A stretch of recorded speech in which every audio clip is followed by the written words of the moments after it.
உலகெங்கும் நிறைந்திருக்கும் தமிழ் நேயர்கள் அனைவருக்கும் எமது மனமார்ந்த வணக்கம்.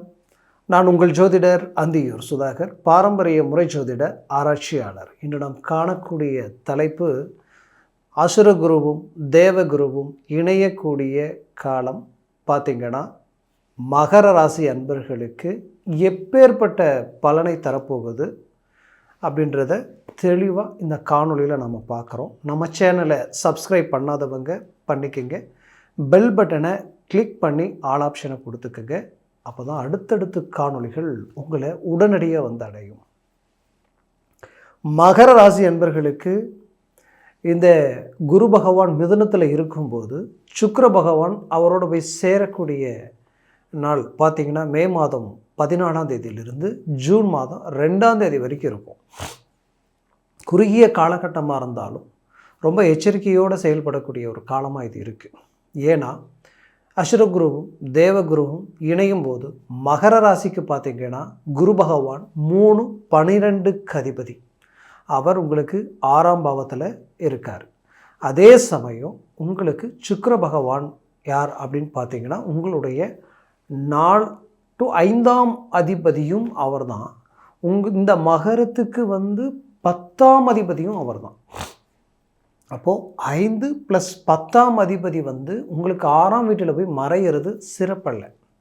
அதோட உங்களுக்கு பார்த்திங்கன்னா குரு பகவான் 3 + 12ஆம் அதிபதியாக இருந்து இவங்க 2 பேரும் இணையிறது பார்த்திங்கன்னா உங்களுக்கு ஒரு சில விதமான நெகட்டிவ் பாதிப்புகளை உருவாக்க இந்த இடத்துல வாய்ப்பு இருக்குது. பட் அதே சமயம் சத்ரு சம்மந்தப்பட்ட இடத்துல குரு நிற்கும் பொழுது என்ன நடக்கும்னா சுக்கிரனோட இணைச்சி சில -*−+ன்னு சொல்கிற மாதிரி எதிர்பாராத திடீர் சம்பவங்களும் நல்ல விஷயங்களும் நடக்கிறதுக்கு உண்டான ஆப்ஷன் இருக்குது.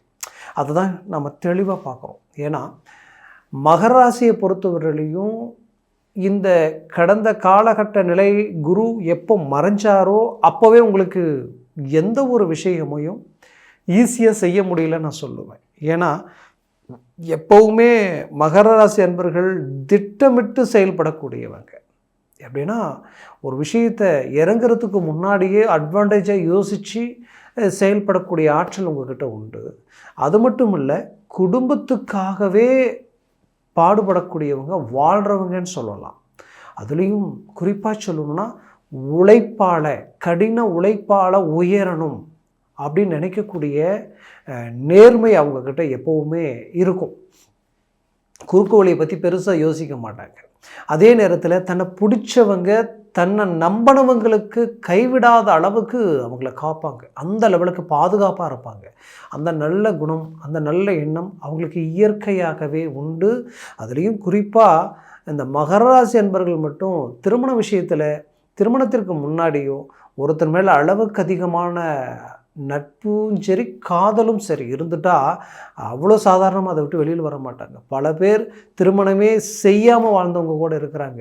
நம்ம விரும்பிட்டோமே அப்படின்னு நினச்சி அவங்களையும் நினச்சி வாழக்கூடியவங்க இருக்காங்க. அப்படி ஒன்று டூ ஆர் டைன்ற மாதிரி ஒன்று அடையணும், அடையலையா அதையே நினச்சி அதே எண்ணங்களோட நேர்மையாக வாழணுன்ற எண்ணம் அவங்களுக்குள்ள அதிகபட்சமாக இருக்கும். அதே நேரத்தில் இவங்களை பொறுத்தவரையிலையும் எந்த ஒரு விஷயத்துலையும் பொறுமையாக இருப்பாங்க. ஆனால் அவங்களுடைய போல்டான உங்களுடைய அந்த எண்ணங்களை பூர்த்தி செய்கிறதுல ரொம்ப குறிக்கோளோடு இறங்கி செயல்படுவீங்க. அப்போ நீங்கள் எந்த ஒரு இலக்கை அடையணும்னு நினைக்கிறீங்களோ அந்த இலக்கை அடையாமல் தூங்க மாட்டீங்க. அதே சமயம் பேசக்கூடிய பேச்சில் அவ்வளோ போல்ட்னஸ் இருக்கும். அந்த போல்ட்னஸ் மட்டும் இல்லை, அதில் உண்மை, நேர்மை, தனக்கு சார்ந்தவங்களுக்காக போராடணும்னு இறங்கி முயற்சி பண்ணிட்டாங்கன்னா அவங்க ஆட்டோமேட்டிக்காகவே அந்த விஷயத்தில் பின் வாங்கவே மாட்டாங்க. இவங்களுக்கு எப்பேற்பட்ட பிரச்சனை வந்தாலும் பரவாயில்ல, நம்பினவங்களை கைவிடக்கூடாதுன்னு நினைக்கக்கூடிய அருமையான குணம். அப்படி கடந்த காலகட்டங்களில் மற்றவங்களுக்காக இறங்கி செயல்பட்ட பல விஷயங்களில் பாதிக்கப்பட்டவங்க மகர ராசி அன்பர்கள் தான். கொடுத்த வாக்கை காப்பாற்றுறதுல அவ்வளோ கண்ணியமாக இருப்பீங்க, அவ்வளோ கௌரவமாக இருப்பீங்க. அந்த லெவலுக்கு இருந்த நீங்கள் தடுமாடக்கூடிய ஒரு நிலைமைகள் எல்லாத்தையும் சந்திக்கக்கூடிய நிலைக்கு ஆளாயிட்டீங்கன்னு நான் சொல்லுவேன். அது மட்டும் இல்லை, உங்கள் விரல் உங்கள் கண்ணை குத்தினா எப்படி இருக்கும், உங்களுக்கு வேண்டியவங்களை உங்களை காயப்படுத்தினால் எப்படி இருக்கும், அதை எல்லாத்தையும் நீங்கள் சந்திச்சிட்டீங்க. ஏன்னா இந்த லெவலுக்கு நேர்மையாக இருந்தால் அதனுடைய பிரதிபலன் அப்படி தான் இருக்கும், அதுக்கு தகுந்தவாறு தான் இருக்கும்னு நினச்சி தான் நீங்கள் வாழ்ந்தீங்க. பட் இங்கே எல்லாம் என்ன ஆகிடுச்சின்னா, உங்களுக்கு சார்ந்தவங்களும் உங்களை காயக்கடுத்தும் பொழுது அந்த காயத்தினுடைய வலி வேதனை என்ன ஆகிடுச்சுன்னா, அப்போ இங்கே உண்மையும் நேர்மையும் அன்பும் யதார்த்தமும் வீணாக இருக்கும் போல் இருக்கே அப்படின்ற அளவுக்கு எல்லாமே பாதிப்புகளை சந்தித்தவங்க மகர ராசி அன்பர்கள். ஏன் இவ்வளோ ஸ்ட்ராங்காக நான் சொல்கிறேன்னா, குரு பகவான் உங்களுக்கு 6ல் மறைந்ததனுடைய விளைவுகள் தொழிலில் ஒரு பக்கம் சரிவுகளை சந்திக்கக்கூடிய நிலைமை. கஷ்டப்பட்டு அந்த தொழிலில் நீங்கள் பாடுபட்டு என்ன பண்ணாலும் உங்கள்கிட்ட வேலை செய்கிறவங்களுக்கு கொடுக்கக்கூடிய அந்த பணம், அவங்களுக்குண்டான சம்பளம், இதை கொடுக்கறதே பெரிய விஷயமாக கடந்து வரக்கூடிய நிலைமை. உங்களோட இருக்கிறவங்களுக்கு நன்மைகள் நடக்குது, அவங்க வளர்ச்சி அடைகிறாங்க. சாதாரணமாக பார்ட்னராக 2 பேர் சேர்ந்துருந்தீங்கன்னா, மகர ராசி என்பவர்களாகப்பட்ட நீங்கள் உங்களோட இன்னொருத்தர் சேர்ந்துருந்தால் அவங்களுடைய வளர்ச்சி வேறு மாதிரி இருக்கும். ஆனால் அதே சக பார்ட்னராக நீங்கள் இருந்து பார்த்தா உங்களுக்கு கடன் சுமைகள் அதிகரிச்சுக்கிட்டே இருக்கிற மாதிரியும், இதை எடுத்து இது மேலே போட்டு இதை எடுத்து இது மேலே போட்டு என்ன பண்ணாலும் ஏதோ ஒரு விதத்தில் பாதிப்புகளை சந்திச்சுக்கிட்டே இருக்கிறோன்ற ஒரு பலவீனம் உங்களுக்குள்ளே இருந்திருக்கும். இது எல்லாத்தையும் யோசித்து பார்க்கும்போது ஏன் இப்படி இருக்குன்ற ஒரு வழி வேதனை உங்களுக்குள்ளே இருந்ததற்கு காரணம் என்னென்னு பார்த்தீங்கன்னா, இந்த 6ஆம் வீட்டில் இருக்கக்கூடிய குரு பகவான் தான். இந்த குரு பகவானுடைய தாக்கத்தினால நிறைய மன உளைச்சலுக்கு ஆளானது மகர ராசி அன்பர்கள் தான். அதுவும் கொஞ்ச காலகட்டங்களில் இருந்து எங்கெங்கெல்லாம் வரவு செலவு கொடுக்கல் வாங்கல் நீங்கள் வாங்கி கொடுக்குற அளவுக்கு இருந்ததோ அது எல்லாமே உங்களுக்கு உங்கள் கைமீறி போகிற மாதிரியான ஒரு சூழ்நிலை உருவாக்குனதும் இந்த தனகாரகன் குரு பகவானால் தான். அப்போ இந்த நிலை நீடிக்குமானா, அதுவும் குறிப்பாக இப்போ இந்த அசுரகுருவும் தேவகுருவும் 6ஆம் பாவத்தில் சேர்ந்ததனுடைய விளைவுகள் என்ன நடக்கும்னா, திடீர் அதிர்ஷ்டங்கள், திடீர் வாய்ப்புகள் உங்களை தேடி வர்றதுக்கு உண்டான வாய்ப்புகள் இருக்குது. எப்படின்னா, இந்த லேட்டரி ப்ளஸ் தொழில் ரீதியில் நம்ம பெரிய லெவலில் ஒரு சில பொருள் மேலே இன்வெஸ்ட்மெண்ட் பண்ணியிருப்போம், ரொம்ப நாள் அது விலை உயராமல் இருந்திருக்கும், அது சடனாக கை கொடுக்கறதுக்கு உண்டான வாய்ப்புகள் இருக்குது. அதே நேரத்தில் சில பார்ட்னர்ஷிப் ரீதியில் இருக்கக்கூடிய பிரச்சனையை தீர்க்கலான்னு முயற்சி எடுத்திருப்பீங்க, பட் அது தலைவலியாகவே இருந்திருக்கும், அதை விட்டு வெளியில் வர முடியாமல் தவிச்சிருப்பீங்க.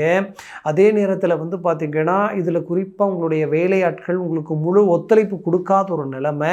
இன்னும் சிலர் பார்த்திங்கன்னா, நிறைய நமக்கு பார்த்திங்கன்னா ப்ராஜெக்ட் நமக்கு கிடைச்சிருக்கு, அதனால் பார்க்கும்போது அதுக்காக நம்ம இன்னும் கம்பெனியை டெவலப் பண்ணலான்னு நினச்சி கடனை உடனே வாங்கி லோன் வாங்கி சில விஷயங்களை நீங்கள் பண்ணியிருப்பீங்க. லோன் வாங்கி பண்ணினதுக்கு அப்புறம் பார்த்தா அது அந்த ப்ராஜெக்ட் நிறைய உங்களுக்கு மிஸ் ஆகி போயிருக்கும். அதுக்கப்புறம் பார்த்தா அப்படியே தொழில் ரொம்ப ஸ்லோ ஆயிடுச்சு. இப்போ நமக்கு இன்வெஸ்ட்மெண்ட் பெருசாக இருக்குது, நம்ம எத்தனை ப்ராஜெக்ட் கொடுத்தாலும் செய்கிற அளவுக்கு, ஆர்டர் கொடுத்தாலும் நம்ம செய்கிற அளவுக்கு கெப்பாசிட்டி இருக்குது, பட் ஆர்டர் உள்ளே வரமாட்டேங்குது. அது 1-2 வந்தாலும் அது சரியாக நம்ம எக்ஸிக்யூட் பண்ணி ரிசல்ட் கொடுக்க முடியலையேன்ற ஒரு வருத்தம் ஒரு பக்கம் இருக்குது. இது எப்படி சரி பண்ண போகிறோன்ற அளவுக்கெல்லாம் குழப்பங்கள் மகர ராசி என்பவர்களுக்கு இருக்கும். அது மட்டும் இல்லை, அந்த நிலையில் இருந்து சடன் திருப்பங்கள் உருவாக்குறதுக்கு உண்டான ஒரு காலமாக இது மாறப்போகுது. நீங்கள் போட்ட இன்வெஸ்ட்மெண்ட், நீங்கள் போட்ட அந்த பொருள் மேலே இன்வெஸ்ட்மெண்ட் நிறைய போட்டிருப்பீங்க. சிலர் பூமி வாங்கி கைமாற்றி விடலான்னு கூட நினச்சிருப்பீங்க, அதில் போட்டது அப்படியே அது பிரேக் ஆகி நின்று இருக்கும். இது எல்லாமே சடனாக உங்களுக்கு கை கொடுக்க வாய்ப்புகள் இருக்குது. அதே நேரத்தில் அரசியல் துறையில் இருக்கக்கூடியவங்களுக்கெல்லாம் பெரிய லெவலில் சேஞ்சஸ், பெரிய லெவலில் மாற்றங்கள் ஒரு புறம் இருந்தாலும், வரக்கூடிய குரு பயிற்சி பெரிய லெவலில் உங்களுக்கு சக்ஸஸ்ஃபுல்லான ஒரு அருமையான ஃபேவராக இருக்குது. அதை அடுத்த காணொலியில் நம்ம அதை பற்றி பேசலாம். அப்போது இதற்கு நடுவில் இந்த குரு சுக்கிரன் இருக்கிற இந்த நேரம் மட்டும் ரொம்ப கேர்ஃபுல்லாக இருக்கணும். எங்கே வாக்குறுதி கொடுக்கும்போதும் ரொம்ப யோசித்து நம்ம வாக்குறுதி கொடுக்கணும். ஒரு 1 லட்ச ரூபா பணம் வாங்கியிருக்கிறோம், 50,000 வாங்கியிருக்கிறோன்னா, நான் இந்த டேட்டுக்குள்ளே கொடுக்குறேன், கண்டிப்பாக இந்த டயத்தில் உனக்கு கைக்கு சேரும்னு சொல்லும்போது அதுக்குண்டான கரெக்டான ஒரு சில விஷயங்களை நாம் கன்ஃபார்ம் பண்ணிட்டு சொல்கிறது நல்லது. அதுவும் இந்த 18 நாள் மட்டும்தான் இந்த நிலை நீடிக்கும். அதுக்கு மேலே நான் அந்த பாயிண்ட்டை சொல்லலை. அது வரைக்கும் மட்டும் ரொம்ப கேர்ஃபுல்லாக நீங்கள் கரெக்டாக ஹேண்டில் பண்ணிங்கன்னா ரொம்ப நல்லது. வேலை ரீதியில் உங்களுக்கு மேலே வேலை செய்கிறவங்க, உங்களுக்கு கீழே வேலை செய்கிறவங்கக்கிட்ட ரொம்ப எச்சரிக்கையாக இருங்க. ஏன்னா ஆல்ரெடி அந்த வேலையில் தேவையில்லாத குடைச்சல்கள் வர்றதுக்குண்டான உண்டான வாய்ப்புகள் இருக்குது. ஆல்ரெடி சில குடைச்சல்களை மகர ராசி என்பவர்கள் சந்திச்சாச்சு. கூட இருந்தவங்களே உங்களுக்கு துரோகம் பண்ணி அந்த வழி வேதனைகளை நீங்கள் அடைஞ்சாச்சு. ஏன்னா உங்களுடைய வேலையில் நீங்கள் அவ்வளோ பர்ஃபெக்டாக இருக்கக்கூடியவங்க, எங்கே நீங்கள் பர்ஃபெக்டாக இருந்து மற்றவங்களுக்கு அது தலைவலியாக மாறிடுமோன்ற ஒரு குழப்பம் அவங்களுக்குள்ளே இருந்திருக்கு. பட் அந்த குழப்பத்தை எல்லாத்தையும் தாண்டி உடைச்சி சுக்குநூறாக்கக்கூடிய அளவுக்கு உங்களுடைய செயல்பாடுகள் வேறு லெவலில் அடுத்த காலகட்டங்களில் இருக்க போகுது. பட் இந்த ஜூன் 2ஆம் தேதி வரைக்கும் மட்டும் கொஞ்சம் இந்த விஷயத்தில் எல்லாத்துலேயும் எச்சரிக்கையாக இருந்தால் போதும். குறிப்பாக வண்டி வாகனங்களில் மிக கவனமாக போகணும் வரணும். ஆரோக்கிய விஷயத்துலேயும் ஏதாவது ஒரு பிரச்சனை சடனாக போய் எல்லாம் செக் பண்ணிக்கோங்க. சாப்பிட்ற உணவு ரீதியில், உணவு முறை ரீதியில் ரொம்ப கேர்ஃபுல்லாக செயல்படுறது ரொம்ப நல்லது. ப்ளஸ் இதில் பிள்ளைகளுடைய விஷயத்தில் ரொம்ப உங்களுடைய ஃபோக்கஸ் இருக்கணும். ஏன்னா அவங்களுடைய கல்வி ரீதியிலையும் சரி, அவங்க பார்த்திங்கன்னா அவங்க அதாவது திருமண வாழ்க்கை ரீதியில் ஆல்ரெடி சிலர் திருமண விஷயங்கள் குடும்ப ரீதியில் செய்த திருமணமே சில பிரச்சனைகளாக மாறி நிற்கக்கூடிய நிலைமைகள் இருந்திருக்கும். பட் அதை நினச்சி வருத்தப்பட வேண்டாம். வர இந்த காலகட்டங்களில் கொஞ்சம் கவனமாக இருந்தீங்கன்னா, இந்த குரு பயிற்சி ஆகிறதுக்கு என்ன ஜஸ்ட் ஜூன் 2 தானே, அதுக்கப்புறம் பெரிய லெவலில் ஒரு கிளாரிட்டி கிடைக்கும். அதில் எந்த மாற்றமும் இல்லை. ஆனால் இந்த நேரத்தை கொஞ்சம் கவனமாக நீங்கள் கடக்கணும். அது ரொம்ப முக்கியம். அது மனசில் வச்சுக்கோங்க. ப்ளஸ் பிள்ளைகளுக்காக நீங்கள் எடுத்த முயற்சிகள் சில தடையாக இருந்திருக்கும். கல்வி ரீதியில் நம்ம எதிர்பார்த்த மார்க் வரலையேன்ற ஒரு சில வருத்தங்கள் இருந்தாலும் அந்த வருத்தத்தையும் மீறி நீங்கள் ஒரு சக்ஸஸ்ஃபுல் அடைவீங்க. பட் இன்னொரு விஷயத்தையும் சொல்லிடுறேன். இந்த குரு சுக்கிரனுக்கு முன்னாடி தான் சில விஷயங்கள் நடந்திருக்கு. அப்போது உங்களுக்கு பிள்ளைகளால் ஒரு சில பெற்றோர்களுக்கு ஒரு நல்ல ஒரு மார்க், அருமையான ஒரு ரிசல்ட் கொடுத்து அவங்களுக்கு அடுத்த கட்டத்தை நம்ம அடியெடுத்து வைக்கிறது கொஞ்சம் நல்ல ஒரு சிந்தனையோடு இருப்பீங்க. கண்டிப்பாக கொஞ்சம் இந்த நேரத்தில் கவனமாக செயல்பட்டு நீங்கள் பண்ணிங்கன்னா அருமையான ரிசல்ட் அவங்களுக்கு கிடைக்கும். நல்ல அழகான பிள்ளைகளை பெற்று அவங்கள நல்ல ஒரு லெவலுக்கு கொண்டு வந்து இன்றைக்கி எல்லா தகுதி தரத்தோடு ஒழுக்கத்தோடு இருக்கக்கூடிய அவங்களுக்கு திருமணம் அமைய மாட்டேங்குதேன்ற ஒரு குழப்பம் உங்களுக்குள்ளே இருந்தாலும் அந்த திருமண முயற்சி கண்டிப்பாக வரக்கூடிய காலகட்டங்களில் உங்களுக்கு சக்ஸஸ்ஃபுல்லாக இருக்கும். அடுத்து குரு பயிற்சியை பற்றி அடுத்த காணொலியில் நம்ம தெளிவாக பேசலாம். மொத்தத்தில் மகர ராசி அன்பர்கள் இந்த 18 நாட்கள் கொஞ்சம் கவனத்தோடு செயல்பட்டால் கண்டிப்பாக அடுத்த காலகட்டங்கள் மிக பிரம்மாண்டமான ஒரு வளர்ச்சி பாதையை நோக்கி அடியெடுத்து வைக்கிறதுக்கு உண்டான வாய்ப்புகள் இருக்குது. அதை பற்றி அடுத்த காணொலியில் நம்ம பேசலாம். குரு பயிற்சியை பற்றி நான் சொன்ன பலன்கள் கோச்சார ரீதியில் சொல்லியிருக்கிறேன். உங்கள் ஜனன ஜாதகமும் திசா புத்தியும் சர்வாஷ்ட வர்க்க பரல்கள் பொறுத்து பலன்கள் மாறுபடும். அதனால் உங்களுடைய சர்வாஷ்ட வர்க்க பரல்கள் பாருங்கள், உங்கள் ஜனன ஜாதகத்தை பாருங்கள், அதில் திசா புத்திகள் எப்படி இருக்குன்னு பாருங்கள். அது பாசிட்டிவாக இருந்துருச்சுன்னா இது உங்களுக்கு வேறு லெவலில் கனெக்ட் ஆகி இன்னும் அடுத்த கட்டத்தை நோக்கி பெரிய லெவலில் சக்ஸஸ்ஃபுல் ஆகிறதுக்கு உண்டான அழகான வாய்ப்புகள் எல்லாமே உங்களுக்கு கை கொடுக்கும். அதனால் ஜனன ஜாதகத்தை பார்க்கணும்னு நினச்சிங்கன்னா கீழே இருக்கக்கூடிய இந்த கான்டாக்ட் நம்பருக்கு கால் பண்ணி முன்பதிவு செய்து வாட்ஸ்அப் மூலமாக உங்கள் ஜாதகத்தை அனுப்பி தெளிவாக விவரமாக கேட்டு தெரிஞ்சு அதை சார்ந்த முயற்சிகள் முடிவுகள் எடுத்தீங்கன்னா மேலும் உங்களுடைய வாழ்க்கை மிக வளர்ச்சியை நோக்கி போகிறதுக்கு உண்டான அற்புதமான வழிகள் உங்களுக்கு கிடைக்கும். மகர ராசி அன்பர்களின் வாழ்க்கை வளமாக அமைந்திட எமது மனமார்ந்த வாழ்த்துக்கள். நன்றி, வணக்கம். மீண்டும் சந்திக்கலாம்.